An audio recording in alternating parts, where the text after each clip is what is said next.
and I don't know why the fight started. Because Busta Rhymes likes to fight people. 50 Cent has just found a new target, and it's none other than Busta Rhymes. As 50 Cent waded into the storm surrounding Busta Rhymes, he unexpectedly shed light on allegations that Busta had groomed other individuals. But what is it about? Why has Busta suddenly made it to the top of the 50's hate list? Well, 50 has no personal clash with him. In fact, his hatred stemmed from Busta's ongoing clash with Coi Leray's father, Benzino, over their collaboration. So once again, 50 Cent has jumped in another scandal that he had no role in, and he is here with startling revelations. Although Benzino had accused Busta of questionable conduct with his daughter, 50 Cent's statements hinted at a broader issue. But before we jump on to what 50 thinks of this controversy, let's rewind a bit and see where the issue stemmed from.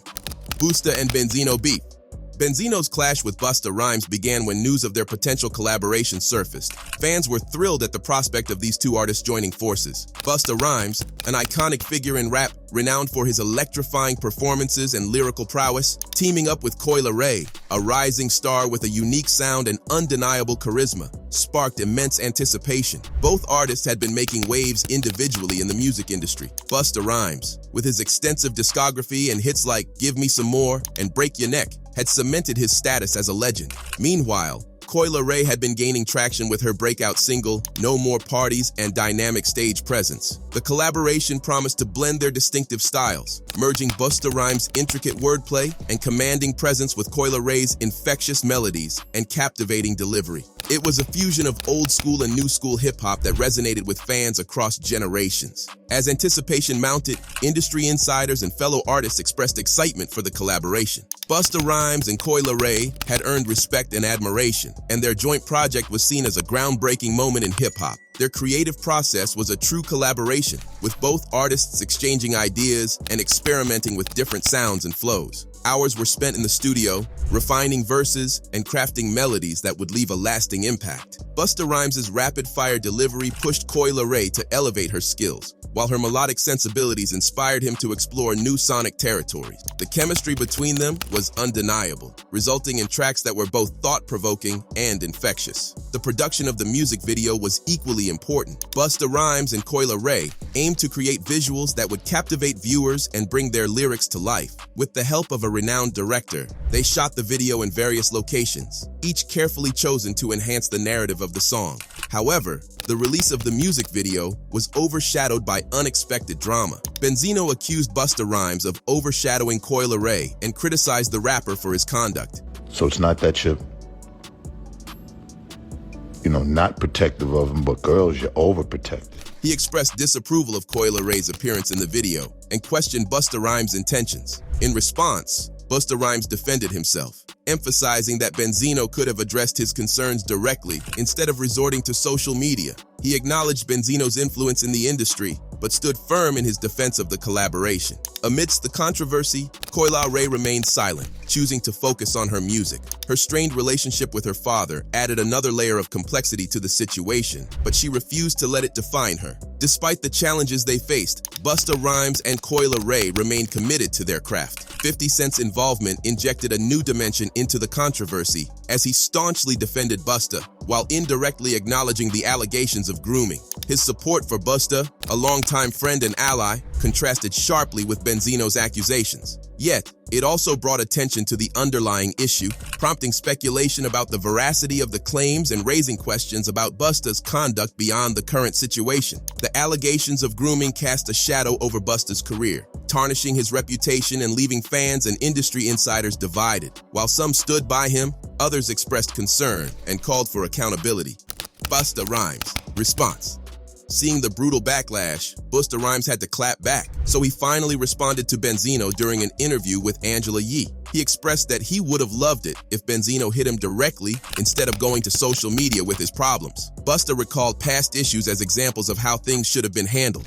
My thing, first and foremost, is Benzino has my number. He knows how to reach me. You ain't gotta address me about nothing on no social media. He further continued, "'Cause you got my phone number. I've never had to address him about a problem, and there's been plenty of different issues that we've actually went through that led to actual violence that we was able to resolve civil and respectfully." But the point that I'm trying to make is, up until probably right now, this is not public information. I'm not saying this to promote the issue. I'm saying this to promote how the code of ethics. He further compared how confrontations resolved conflicts in the previous times. We resolved it as men face to face. We wasn't on social media. We didn't talk on the radio. The Blockbuster artist continued and spoke to the proper code of ethics that they operate on. He argued that if there is an issue, he would prefer handling it in person like grown men. But if we really gonna live by the proper code of ethics that we was raised on, why you incriminating yourself talking about any conflict that you got with anybody on a social media platform or on a record anywhere? Talk to the person. That's the grown man thing to do, Busta asserted. But the damage had been done. This controversy tainted his reputation, no doubt. As for what the future holds, only time will tell. 50 Cent and Busta Rhymes' relationship. Busta might have been disappointed at Benzino's outrage, but he had no complaints from 50. In fact, he thought 50 did what any good friend would have done. The two share a close bond marked by fun and banter. In a backstage moment, 50 Cent and Busta Rhymes exhibited camaraderie during their joint tour, showcasing a lighthearted exchange. Performing at the PNC Music Pavilion in Charlotte, North Carolina, as part of 50 Cent's final lap tour, the veteran rappers shared banter while DaBaby joined them. In a clip shared on Instagram, 50 Cent playfully mocked Busta Rhymes for his ostentatious chain, teasing him about its size and joking that his friends aren't truthful about its proportions. "Tell him the chain too big," 50 said in a video posted to his Instagram page. "Tell that NGJ his chain too big. He got no friends. They not telling him." Notably, Jim Jones also expressed surprise at the chain's enormity during a previous encounter in Las Vegas. "That chain is retarded," the Dipset rapper said. "That look bigger in the daytime, you heard? That look like it's growing." Busta Rhymes, who serves as one of the opening acts on the final lap tour, lauded 50 Cent's ticket sales prowess, highlighting the impressive figures generated by the tour. Flattered by the praise, 50 Cent attributed his success to his international ventures. As the final lap tour progressed, with its potential to be his last, 50 Cent reflected on the immense ticket sales and the prospect of exploring new markets. This event implied that their bond did not get affected in the least bit, irrespective of the controversy gracing their lives. Benzino versus 50 Cent. Benzino, on the other hand, does not share the same sentiments about 50, and why would he? It's not like he expected anything else from 50 Cent. For those who don't know, these two celebrities have always been at each other's throats. They never really got along, and 50 Cent just found a chance to get back at Benzino by supporting his friend, Busta. He shared Benzino's video on his Instagram, deriding Benzino as a manipulative opportunist exploiting his daughter to target Busta. "This guy is a sucker, trying to use his daughter to get at Busta. You should be ashamed of yourself. Now you got 50 problems." Emojis of laughter and rats accompanied 50 Cent's post, insinuating Benzino's lack of integrity and reliability as an informant. Notably, he tagged Busta Rhymes, emphasizing his solidarity. Unfazed by 50 Cent's mockery, Benzino retaliated with a fiery video response, labeling 50 Cent as a clown and a bully. He challenged 50 Cent to confront him physically, alleging jealousy on 50 Cent's part due to Benzino's perceived wealth and romantic conquests.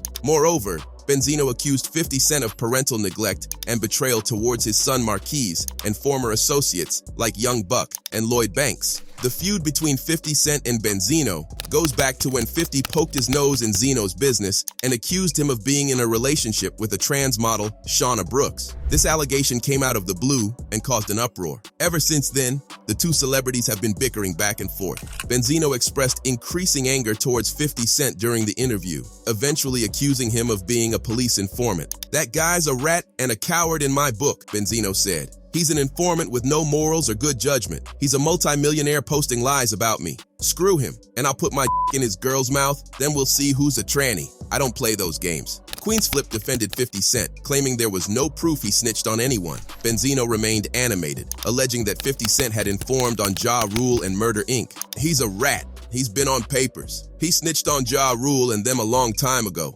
Benzino continued. This continued amid controversial social media posts targeting the transgender community. Benzino wondered why 50 Cent never talked about the time he offered help, referencing a 2000 incident at the Hit Factory. Benzino spoke with Queensflip on the Quiet Room YouTube channel, stating, "When I first met 50, he got stabbed up at the radio station. He got stabbed up at the Hit Factory. He had no money." He continued, "I called him a car service and sent him to the hospital." Benzino questioned, how come he's never talked about that? Later, Benzino admitted, "It's obvious. I'm now 50's enemy due to Ja Rule-related reasons. He added, I helped that man in a real situation.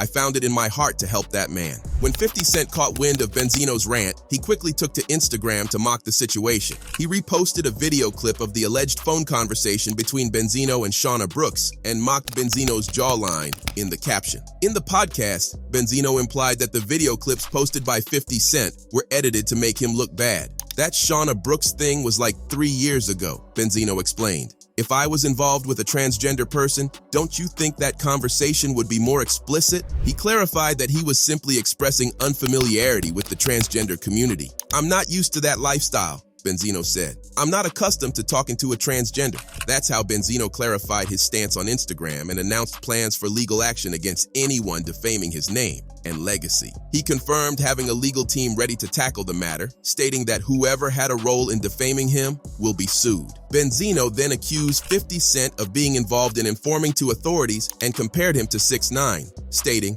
we're talking about a man whose lyrics that was using federal indictments to indict a bunch of people. He's the first 6ix9ine. You know, like the first hip-hop rat. He referenced allegations made by Ja Rule in the past, which 50 Cent has denied. TMZ previously reported that law enforcement sources claimed documents supporting these allegations were fake. Benzino also released a song titled Zeno vs. the Planet, addressing his feud with 50 Cent and issues with his daughter Coi Leray, which he had talked about in interviews before as well. I never knew that Coi felt this way about me. It hurts. Hurts bad. But that wasn't what the song was about. Benzino mainly addresses his ongoing feud with 50 Cent and his daughter, Coi Leray the song. In the song, Benzino briefly touched on his public spat with Coi Leray, acknowledging the accusations she made against him and emphasizing his love for her despite their differences. However, he primarily focused on his beef with 50 Cent. Benzino recalled their first encounter yet again, where he claimed to have helped 50 Cent after he was stabbed, stating, when I first met 50, he got stabbed up at the Hit Factory. He's bleeding on the side. He had no money. He revisited this incident in the song, suggesting that he regretted assisting 50 Cent and implied that he should have left him to fend for himself, referencing a character from the TV series Power. In a direct jab at 50 Cent, Benzino rapped, 50, keep it 100. I helped you when they jumped you. I should have let them ghost you just like Kanan when they slumped you. The release of this track set the stage for a potential response from 50 Cent, adding fuel to the ongoing feud between the two rappers. Clearly, none of the artists are ready to let this slide. Other controversies surrounding Benzino. But if you think this is the only feud Benzino has ever taken part in, think again. He is known to pick fights with big names. Another celebrity who has been Benzino's sworn enemy is Eminem. Oh, Eminem. Everybody down with Eminem. And my thing is this, bro. It's over hip-hop. Like, hip-hop is who we are. He can't come in and invade hip-hop. During his appearance on Drink Champs, Benzino delved into the long-standing feud between himself and Eminem, shedding light on the origins and depth of their animosity. The feud between Benzino and Eminem traces back to the early 2000s, when Benzino, as the co-owner of The Source magazine, publicly criticized Eminem's music and questioned his authenticity within the hip-hop community. This criticism escalated after The Source gave Eminem's album The Eminem Show a rating of only 4 mics out of 5, which Eminem perceived as a personal attack. However, Benzino revealed that his disdain for Eminem extended beyond mere professional disagreements. He suggested that Eminem's rise to fame was part of a larger racial divide orchestrated by the music industry. This is deep, bro. Let me tell you, his fans like him because he's white. They don't with us. Benzino accused Eminem of being complicit in this scheme, alleging that his success was used to perpetuate racial tensions rather than bridge the gap between black and white artists. Benzino expressed his sentiments in no uncertain terms, stating, I don't like him and I don't like what he stands for. He added, Eminem ain't no bad person. He belongs in hip-hop. However, he maintained that his primary concern was for the unity and well-being of the black community, implying that Eminem's success was a distraction from addressing systemic issues of racism and inequality. Despite these accusations, Benzino acknowledged Eminem's talent and contribution to hip-hop. That can rap, he admitted. However, he reiterated his stance, saying, I care about us more. Benzino's willingness to make amends with Eminem indicated a desire to move past the feud and focus on fostering unity within the hip-hop community. I don't hate Eminem. I don't know him to hate him. I don't hate white people. Tired of this, man. It's just too much. However, the feud could not be put to rest despite Benzino's attempts. So we have established that Benzino has a penchant for stirring up trouble. But what about Busta? Has he been involved in any other controversies like Zeno and 50 Cent? For that, we have to go back in time and see how he rose to fame. Busta Rhymes' rise to fame. Born Trevor George Smith Jr. in Brooklyn, New York in 1972, Busta Rhymes was immersed in Jamaican culture from childhood, steeped in the rhythms of dancehall and reggae. His journey into rap began in his teenage years, culminating in the formation of Leaders of the New School, a group that saw early success but eventually disbanded due to creative differences. Busta then embarked on a solo career, signing with Elektra Records and releasing his debut album, The Coming, in 1996. This marked the beginning of a prolific solo journey, punctuated by hits like Woo-Ha, Got You All in Check, and collaborations with industry heavyweights like Janet Jackson, Mariah Carey, and Eminem. Beyond music, Busta explored acting, appearing in films like Higher Learning, Shaft, and Finding Forrester. He also founded his own record label, Flip Mode Entertainment, and assembled the Flip Mode Squad, featuring notable rappers such as Raw Digga and Spliff Star. Yet, amidst a blossoming career, one event stood out as a profound regret: the tragic death of his friend and bodyguard, Israel Ramirez, in 2006. Ramirez was fatally shot outside a Brooklyn studio where Busta was filming a music video. Despite witnessing the incident, Busta chose not to cooperate with the police, citing allegiance to the street code of silence. In hindsight, Busta Rhymes came to deeply regret his decision, acknowledging it as his greatest remorse. In a candid interview with GQ magazine in 2020, he expressed sorrow for failing to aid in bringing Ramirez's to justice. The weight of guilt persists, compounded by the absence of closure for Ramirez's loved ones. To cope with this remorse, Busta turned to various spiritual practices, including Islam, Rastafarianism, and meditation. He channeled his grief into his music, keeping Ramirez's memory alive through his artistry. Despite the shadows of regret, Busta continued to release music and garner accolades, such as the Lifetime Achievement Award at the 2023 BET Awards. However, amidst his successes, Busta Rhymes encountered hurdles and controversies. Legal issues, including assault charges and tax evasion, peppered his career. He also faced public disputes with fellow artists like 50 Cent and Ja Rule, alongside personal struggles with weight and health. His first controversy